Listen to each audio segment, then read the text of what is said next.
আসসালামু আলাইকুম ভিউয়ার্স।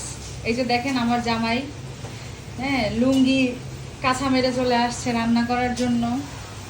সে এই যে রসুন রেডি করে রাখছে, এই যে আলু ভেজে রেখে দিছে, এগুলো সে এখন গরুর মাংসের মধ্যে দিয়ে দিবে। রসুন দাও। যে আমি আবার তাকে একটু হেল্প করতেছি রসুন দিয়ে দেওয়ার জন্য। সে এখন কষা মাংসের মধ্যে রসুন দিয়ে কিছুক্ষণ কষাবে। ও মাই গড, কি সুন্দর কালার! ও just looking like a wow, just looking like a wow.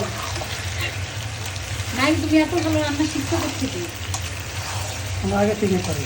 O my god, by born, হ্যাঁ, জন্মের পর থেকেই? আমি তো জানতাম না যে তুমি এত ভালো রান্না করতে পারো। আসলে তোমাকে বিয়ে করে দিতে গেছি, বুঝছো? মাশাআল্লাহ। ও গোটা গোটা রসুন দিয়ে দিচ্ছে, এখন রসুনটা একটু ভাজা ভাজা হবে, তারপরে ঝোল দিয়ে আলু দিয়ে দিবে।